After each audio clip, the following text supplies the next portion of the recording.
Jadi jangan asal bikin rumah, jangan asal lihat strategis, itu mah duniawi semua. Kalau pengen cari rumah, bukan lihat tanahnya, bukan lihat bangunan rumahnya, bukan lihat suasananya. Yang pertama bukan itu. Tapi yang pertama adalah lihat lingkungannya. Bagus nggak lingkungannya? Ya. Pada suka sama ilmu apa enggak? Pada ahli jamaah apa enggak? Pada suka ganggu orang enggak dengan lisannya, dengan tangannya? Pada suka ngehibah orang enggak? Nah ini dulu. Al-jaru qoblad dar. Tetangga itu lebih harus kita perhatikan terlebih dahulu sebelum rumahnya itu sendiri. Jadi kita keliling, sekenanya kita, sedapatnya kita observasi, mencari tetangga-tetangga yang bagus, mencari orang-orang, mencari lingkungan yang baik, yang sehat, yang bisa menjaga mulut, yang nggak pernah menyakiti orang lain, yang tidak komersial, yang lingkungan yang nggak beda-bedakan antara si kaya dan miskin. Gitu. Kalau sekiranya dapat, bercita-citalah untuk punya rumah di area situ.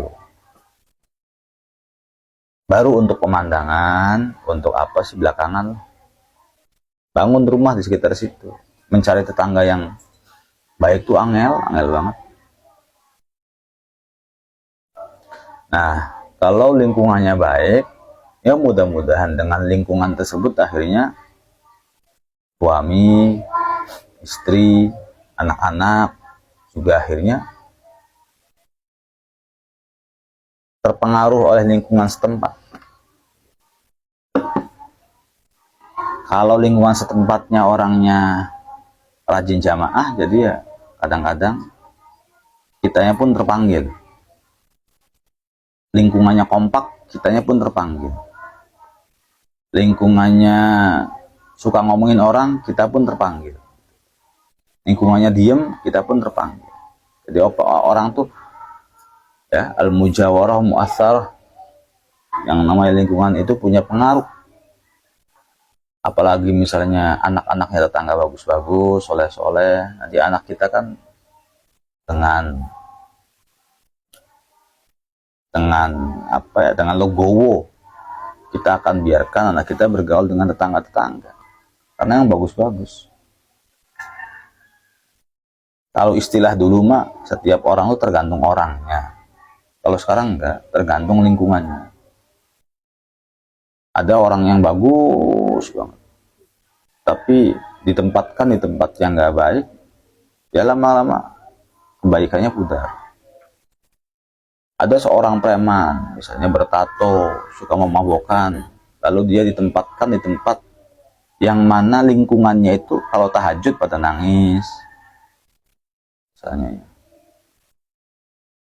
Kalau pakai pakaian pasti pakai minyak wangi, pakai siwak, dan dia si preman itu sendirian. Lama kelamaan si preman itu akan ikut-ikutan.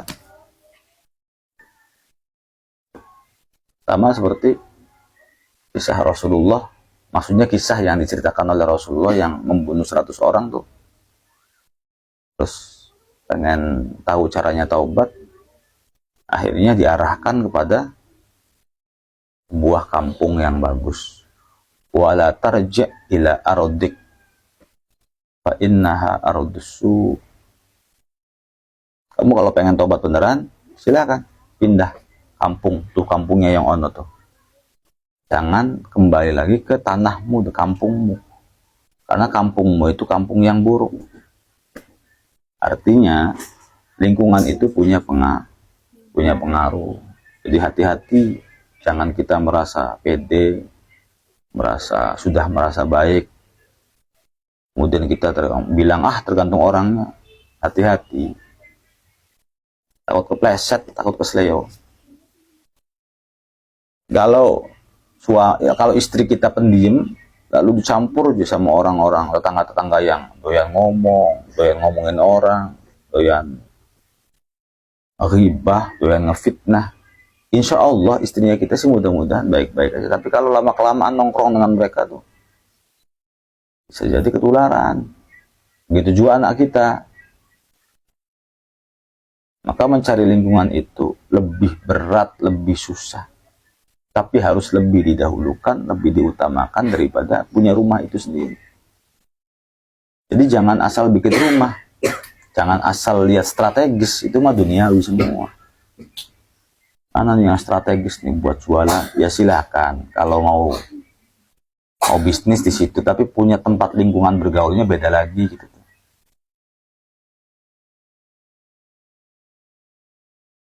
Karena banyak sekarang tetangga-tetangga pada toksik sih. Ya, syukur-syukur lingkungan yang tetangganya bagus. Sempurna sih enggak ya. Pasti ada kan kelemahan. Tetangganya bagus, pada nggak suka ngomongin orang, nggak suka musuhin orang, nggak suka ngejailin orang. Ada yang punya kulkas juga biasa aja, nggak iri. Ada yang punya emas biasa aja, nggak iri. Ahli ngaji, ada pengajian di musolanya. Itu benar-benar tetangga idaman. Andaikan harganya mahal pun beli. Begitu. Ketimbang murah, meriah, tapi lingkungannya nggak baik. Kita kan sama aja kayak lingkungan tuh ya, sama aja kayak kita yang lihat balong. Oh balongnya bersih ya kita apa berani jebur. Di balongnya kotor ya jangan. Khawatir kan? Khawatir kita kena itunya, kena apanya? Kena lumpur, kotor jadinya.